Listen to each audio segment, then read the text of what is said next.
श्री गणेशाय नमः। अथ श्री हनुमत् स्वरमाला स्तोत्रम्। अंजनागर्भसम्भूतम् अग्निमित्रस्य पुत्रकम् नमामि रामदूतं तम् सर्वकार्यार्थसिद्धये। आदित्यसदृशं बालम् अरुणोदयसम्भवम् नमामि रामदूतं तम् सर्वकार्यार्थसिद्धये। इंगितज्ञस्य रामस्य दूतकार्यपरायणम् नमामि रामदूतं तम् सर्वकार्यार्थसिद्धये। ईश्वरस्यांशसम्भूतम् ईषणारहितं हरिं नमामि रामदूतं तम् सर्वकार्यार्थसिद्धये। उदधिक्रमणं वीरम् उदारचरितं विभुम् नमामि रामदूतं तम् सर्वकार्यार्थसिद्धये। ऊर्वे गोत्थिता वृक्षा मुहूर्तं कपिमन्वयुः नमामि रामदूतं तम् सर्वकार्यार्थसिद्धये। ऋक्शाखाध्यायिनं शान्तम् मृग्यमाणपदार्चितं नमामि रामदूतं तम् सर्वकार्यार्थसिद्धये। ऋकाराद्यक्षरोत्पत्ति ज्ञानपूरितमानसम् नमामि रामदूतं तम् सर्वकार्यार्थसिद्धये। ऋल् इत्यादिवर्णानाम् उच्चारणविधायकम् नमामि रामदूतं तम् सर्वकार्यार्थसिद्धये। एधमानशरीरं तं राजमानमुखाकृतिम् नमामि रामदूतं तम् सर्वकार्यार्थसिद्धये। एक्ष्वाकुकुलवीरस्य रामस्य प्रियपात्रकम् नमामि रामदूतं तम् सर्वकार्यार्थसिद्धये। ओषधाद्रिसमानीत दिव्यौषधिसमन्वितं नमामि रामदूतं तम् सर्वकार्यार्थसिद्धये। औत्सुक्यमात्रकालेन शत्रुक्षयकरं विभुम् नमामि रामदूतं तम् सर्वकार्यार्थसिद्धये।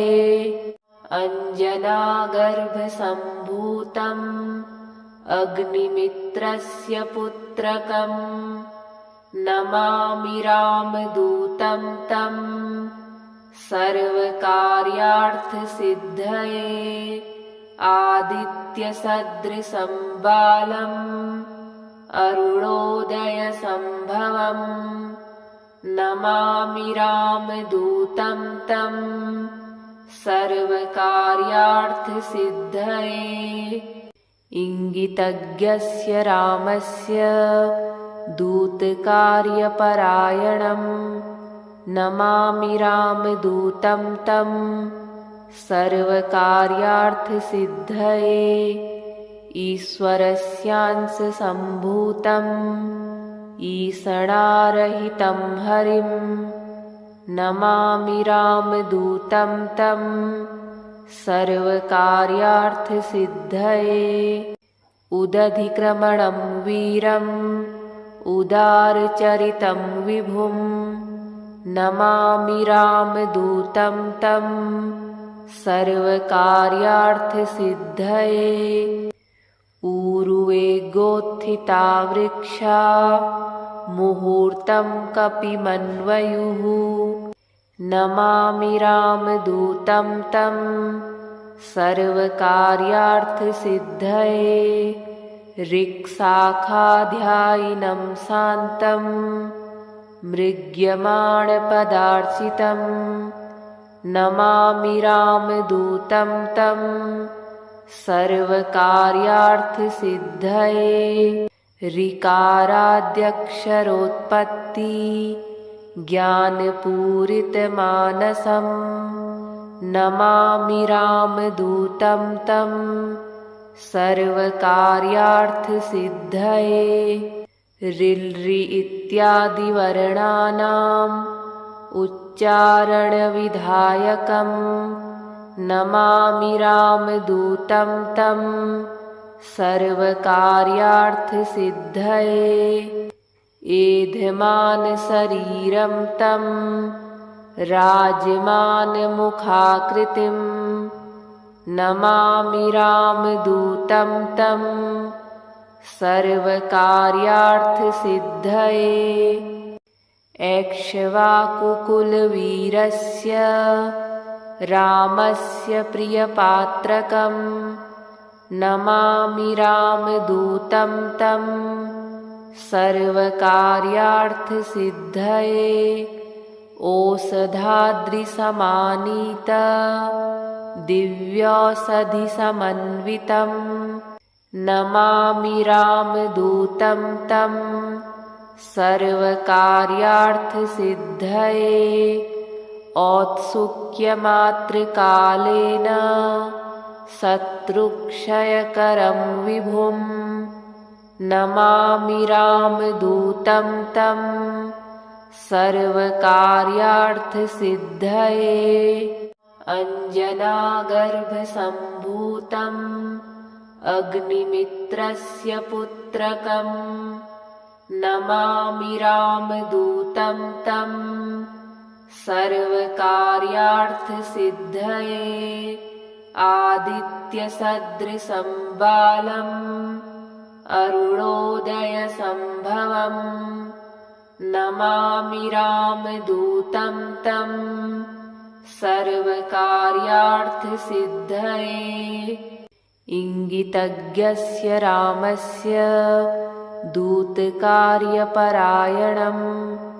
नमामि रामदूतं तं सर्वकार्यार्थसिद्धये ईश्वरस्यांशसम्भूतं ईषणारहितं हरिं नमामि रामदूतं तं सर्वकार्यार्थसिद्धये उदधिक्रमणं वीरम् उदारचरितं विभुं नमामि रामदूतं तं सर्वकार्यार्थसिद्धये ऊर्वे गोत्थिता वृक्षा मुहूर्तं कपिमन्वयुः नमामि रामदूतं तं सर्वकार्यार्थसिद्धये ऋक्शाखाध्यायिनं शान्तं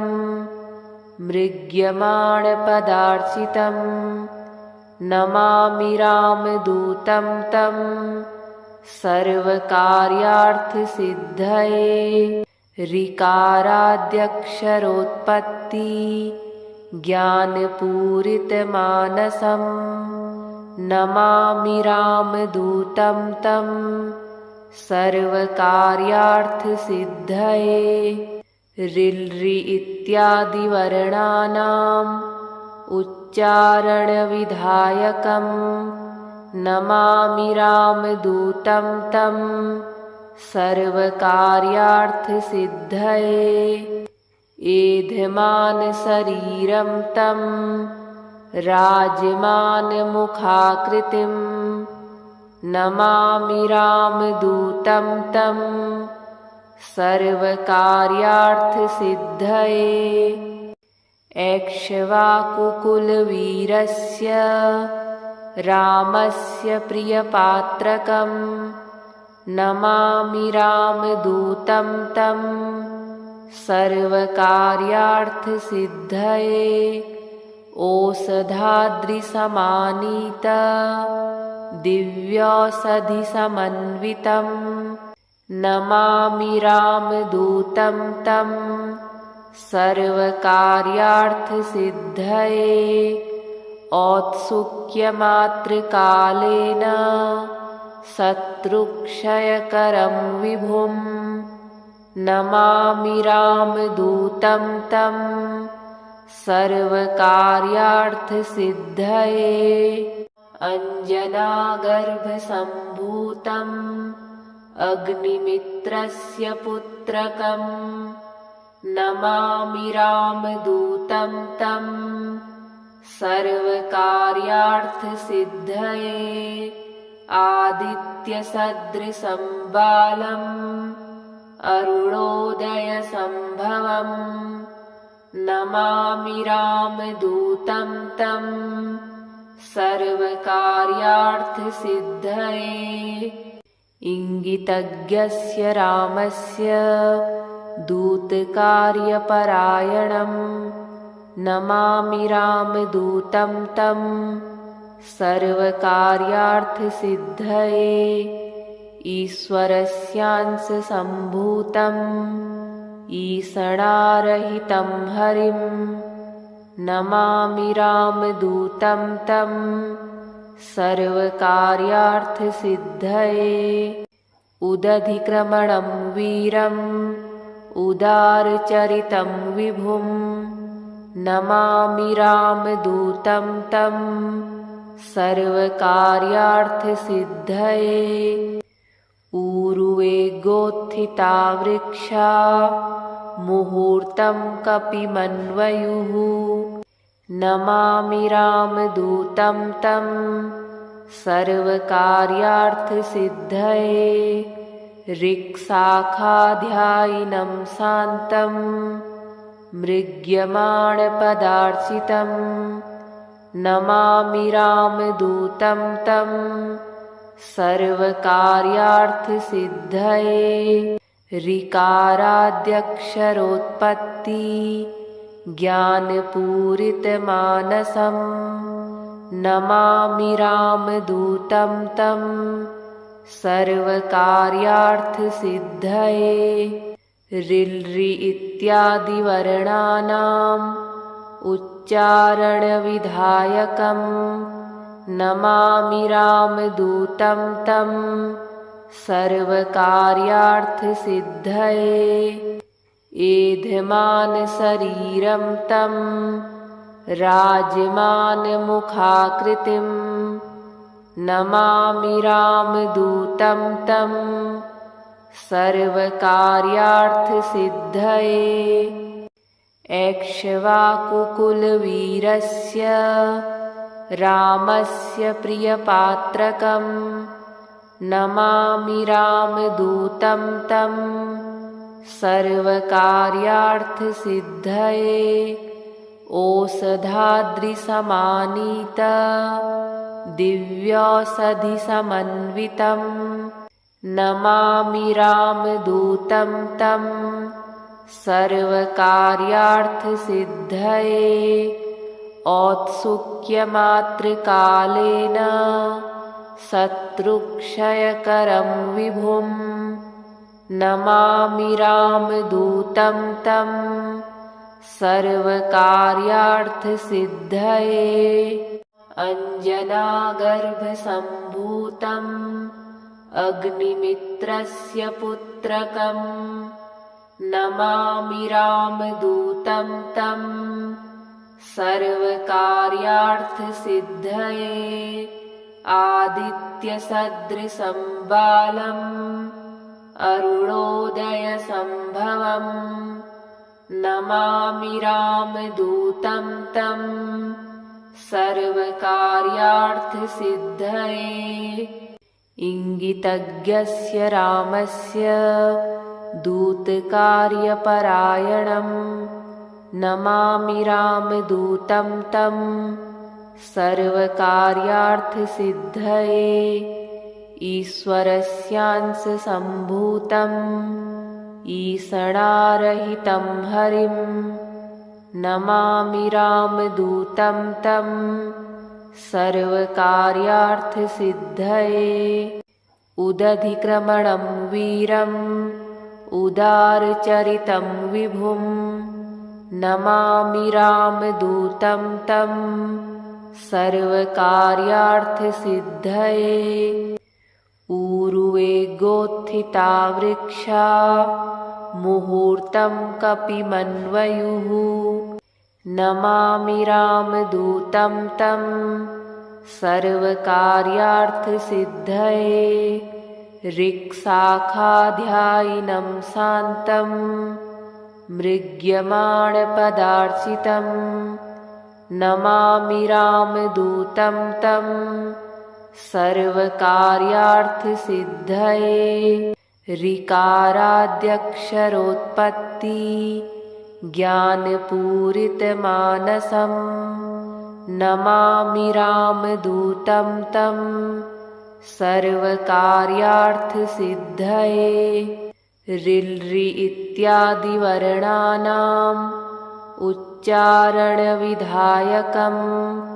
नमामि रामदूतं तं सर्वकार्यार्थसिद्धये एधमानशरीरं तं राजमानमुखाकृतिं नमामि रामदूतं तं सर्वकार्यार्थसिद्धये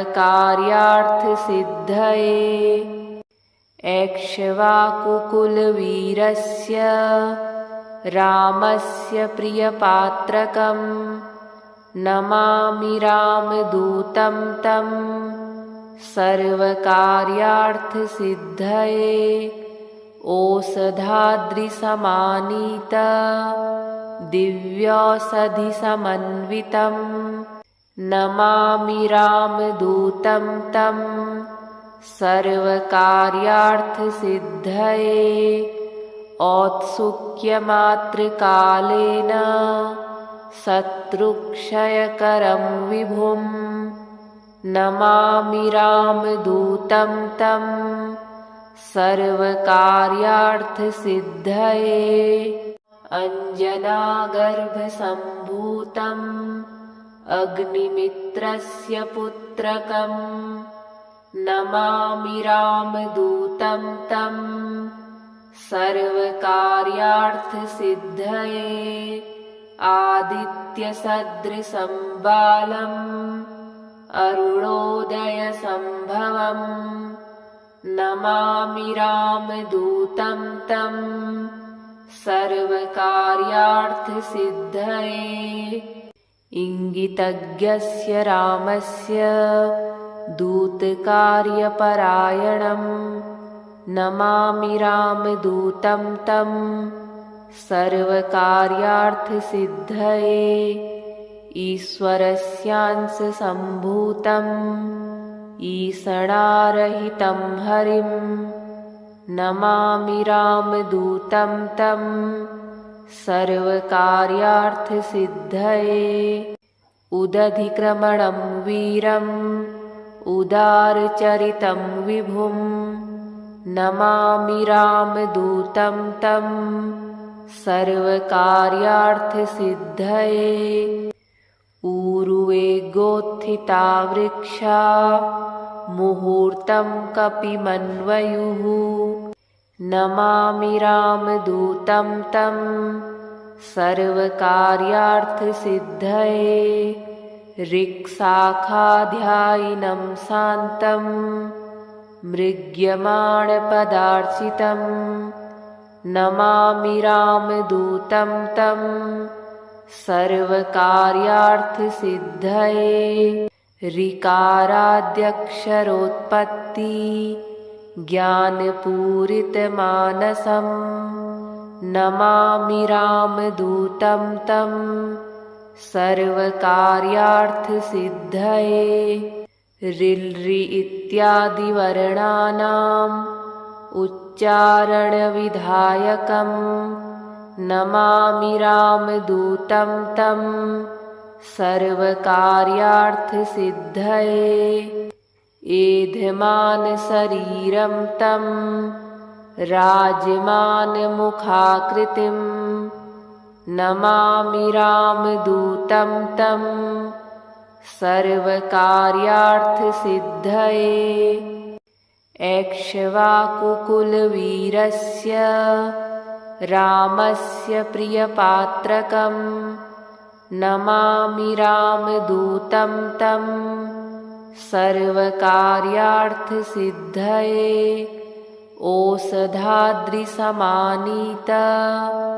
दिव्यौषधिसमन्वितं नमामि रामदूतं तं सर्वकार्यार्थसिद्धये औत्सुक्यमात्रकालेन शत्रुक्षयकरं विभुं नमामि रामदूतं तं सर्वकार्यार्थसिद्धये अञ्जनागर्भसम्भूतम् अग्निमित्रस्य पुत्रकं नमामि रामदूतं तं सर्वकार्यार्थसिद्धये आदित्यसदृशं बालम् अरुणोदयसम्भवं नमामि रामदूतं तं सर्वकार्यार्थसिद्धये इङ्गितज्ञस्य रामस्य दूतकार्यपरायणं नमामि रामदूतं तं सर्वकार्यार्थसिद्धये ईश्वरस्यांशसम्भूतम् ईषणारहितं हरिं नमामि रामदूतं तं सर्वकार्यार्थसिद्धये उदधिक्रमणं वीरम् उदारचरितं विभुं नमामि रामदूतं तं सर्वकार्यार्थसिद्धये ऊर्वेगोत्थिता वृक्षा मुहूर्तं कपिमन्वयुः नमामि रामदूतं तं सर्वकार्यार्थसिद्धये ऋक्शाखाध्यायिनं शान्तं मृग्यमाणपदार्चितं नमामि रामदूतं तं सर्वकार्यार्थसिद्धये ऋकाराद्यक्षरोत्पत्ति ज्ञानपूरितमानसं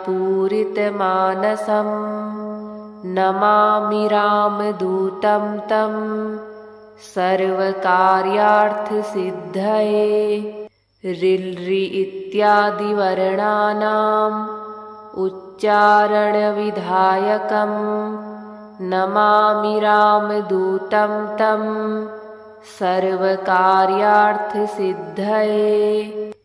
एधमानशरीरं तं राजमानमुखाकृतिं नमामि रामदूतं तं सर्वकार्यार्थसिद्धये एक्ष्वाकुकुलवीरस्य रामस्य प्रियपात्रकं नमामि रामदूतं तं सर्वकार्यार्थसिद्धये ओषधाद्रिसमानीत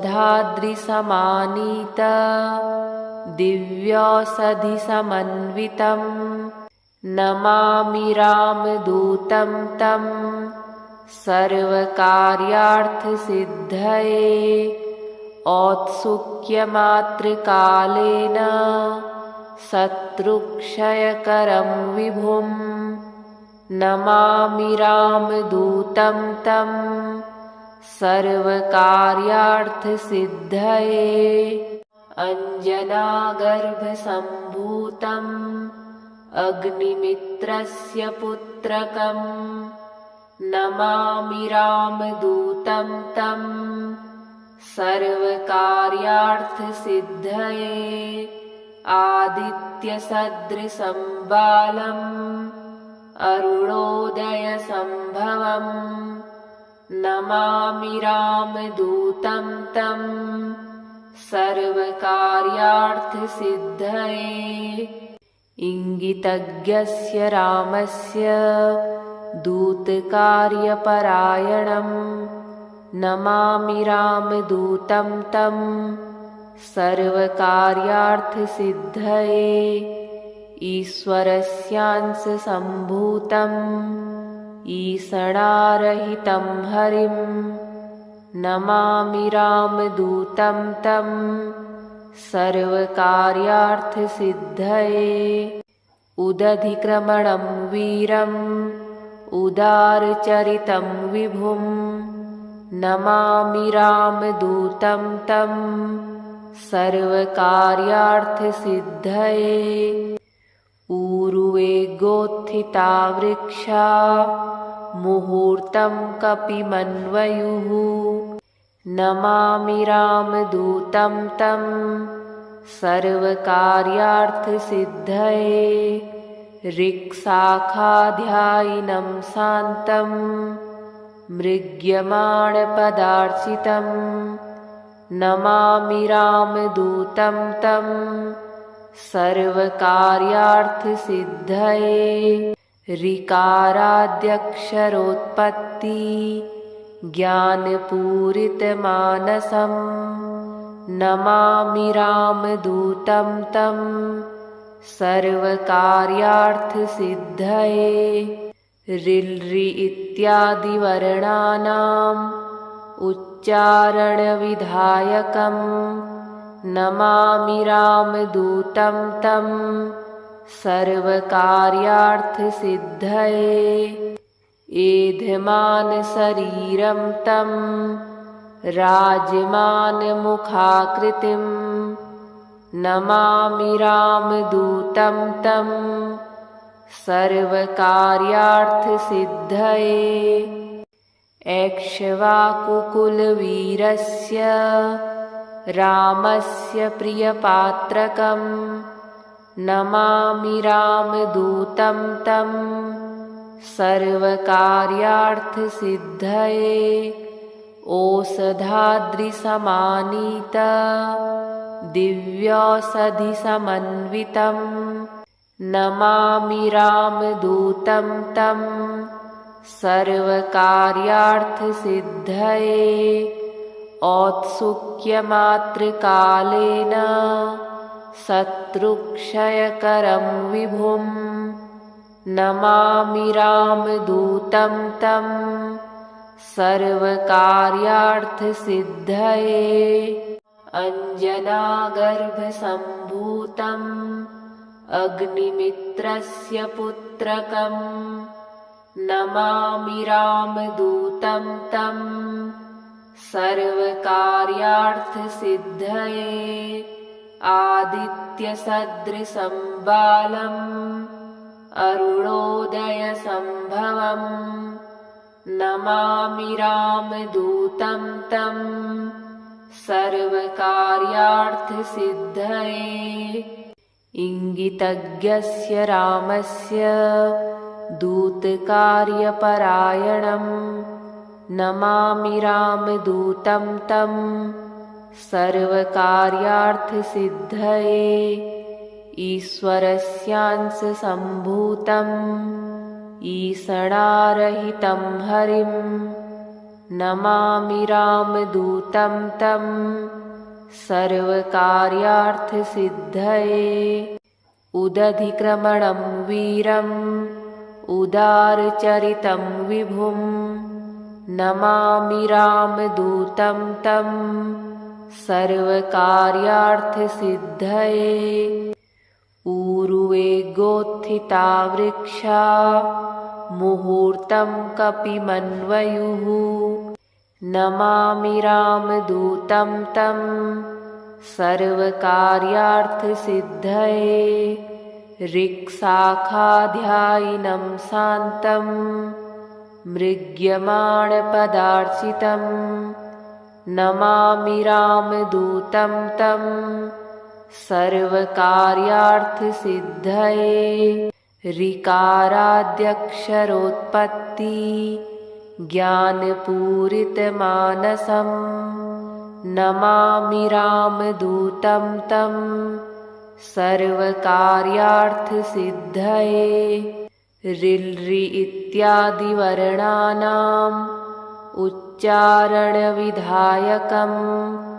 नमामि रामदूतं तं सर्वकार्यार्थसिद्धये एधमानशरीरं तं राजमानमुखाकृतिं नमामि रामदूतं तं सर्वकार्यार्थसिद्धये ऐक्ष्वाकुकुलवीरस्य रामस्य प्रियपात्रकं नमामि रामदूतं तं सर्वकार्यार्थसिद्धये ओषधाद्रिसमानीत दिव्यौषधिसमन्वितं नमामि रामदूतं तं सर्वकार्यार्थसिद्धये औत्सुक्यमात्रकालेन शत्रुक्षयकरं विभुं नमामि रामदूतं तं सर्वकार्यार्थसिद्धये अञ्जनागर्भसम्भूतम् अग्निमित्रस्य पुत्रकं नमामि रामदूतं तं सर्वकार्यार्थसिद्धये आदित्यसदृशं बालम् अरुणोदयसम्भवं नमामि रामदूतं तं सर्वकार्यार्थसिद्धये इंगितज्ञस्य रामस्य दूतकार्यपरायणं नमामि रामदूतं तं सर्वकार्यार्थसिद्धये ईश्वरस्यांशसम्भूतम् ईषणारहितं हरिं नमामि रामदूतं तं सर्वकार्यार्थसिद्धये उदधिक्रमणं वीरम् उदारचरितं विभुं नमामि रामदूतं तं सर्वकार्यार्थसिद्धये ऊर्वे गोत्थिता वृक्षा मुहूर्तं कपिमन्वयुः नमामि रामदूतं तं सर्वकार्यार्थसिद्धये ऋक्शाखाध्यायिनं शान्तं मृग्यमाणपदार्चितं नमामि रामदूतं तं सर्वकार्यार्थसिद्धये ऋकाराद्यक्षरोत्पत्ति ज्ञानपूरितमानसं नमामि रामदूतं तं सर्वकार्यार्थसिद्धये ऋल् इत्यादिवर्णानाम् उच्चारणविधायकं नमामि रामदूतं तं सर्वकार्यार्थसिद्धये एधमानशरीरं तं राजमानमुखाकृतिं नमामि रामदूतं तं सर्वकार्यार्थसिद्धये ऐक्ष्वाकुकुलवीरस्य रामस्य प्रियपात्रकं नमामि रामदूतं तं सर्वकार्यार्थसिद्धये ओषधाद्रिसमानीत दिव्यौषधिसमन्वितं नमामि रामदूतं तं सर्वकार्यार्थसिद्धये औत्सुक्यमात्रकालेन शत्रुक्षयकरं विभुं नमामि रामदूतं तं सर्वकार्यार्थसिद्धये अञ्जनागर्भसम्भूतम् अग्निमित्रस्य पुत्रकं नमामि रामदूतं तं सर्वकार्यार्थसिद्धये आदित्यसदृशं बालम् अरुणोदयसम्भवम् नमामि रामदूतं तं सर्वकार्यार्थसिद्धये इङ्गितज्ञस्य रामस्य दूतकार्यपरायणं नमामि रामदूतं तं सर्वकार्यार्थसिद्धये ईश्वरस्यांशसम्भूतम् ईशणारहितं हरिं नमामि रामदूतं तं सर्वकार्यार्थसिद्धये उदधिक्रमणं वीरम् उदारचरितं विभुं नमामि रामदूतं तं सर्वकार्यार्थसिद्धये ऊर्वेगोत्थिता वृक्षा मुहूर्तं कपिमन्वयुः नमामि रामदूतं तं सर्वकार्यार्थसिद्धये ऋक्शाखाध्यायिनं शान्तं मृग्यमाणपदार्चितं नमामि रामदूतं तं सर्वकार्यार्थसिद्धये ऋकाराद्यक्षरोत्पत्ति ज्ञानपूरितमानसं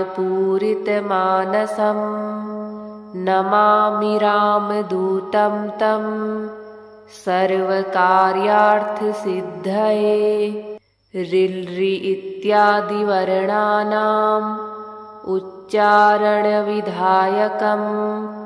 नमामि रामदूतं तं सर्वकार्यार्थसिद्धये एधमानशरीरं तं राजमानमुखाकृतिं नमामि रामदूतं तं सर्वकार्यार्थसिद्धये ऐक्ष्वाकुकुलवीरस्य रामस्य प्रियपात्रकं नमामि रामदूतं तं सर्वकार्यार्थसिद्धये ओषधाद्रिसमानीत दिव्यौषधिसमन्वितं नमामि रामदूतं तं सर्वकार्यार्थसिद्धये औत्सुक्यमात्रकालेन शत्रुक्षयकरं विभुं नमामि रामदूतं तं सर्वकार्यार्थसिद्धये